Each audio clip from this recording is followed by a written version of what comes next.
الشیطان الرجیم بسم اللہ الرحمن الرحیم۔ حضرت امیر المومنین علی ابن ابی طالب علیہ السلام کے فرامین کا سلسلہ اور اس سلسلے کا 66واں فرمان آپ صاحبان کی خدمت میں ہدیہ ہے۔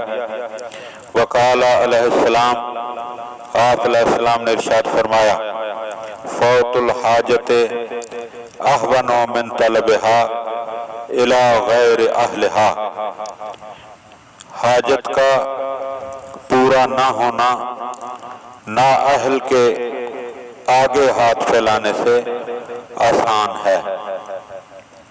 یعنی نااہل کے سامنے حاجت پیش کرنے سے جو شرمندگی حاصل ہوتی ہے وہ محرومی کے دکھ سے کہیں زیادہ روحانی اذیت کا باعث ہوتی ہے۔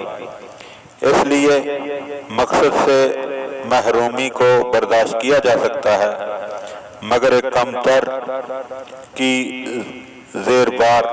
زیر باری جو ہے وہ ناقابل برداشت ہوتی ہے۔ چنانچہ ہر باہمیت انسان نااہل کے ممنون احسان ہونے سے اپنی بد نصیبی کو ترجیح دے گا اور کسی کمتر کے آگے دست سوال دراز کرنا گوارا نہیں کرے گا۔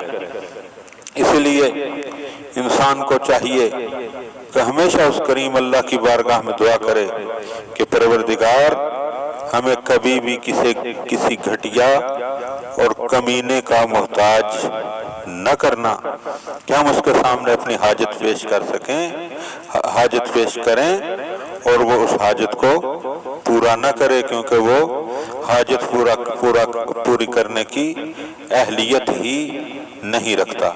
دعا ہے کہ خداوند عالم ہمیں ان باتوں کو سمجھنے اور ان پر عمل کرنے کی توفیق عطا فرمائے۔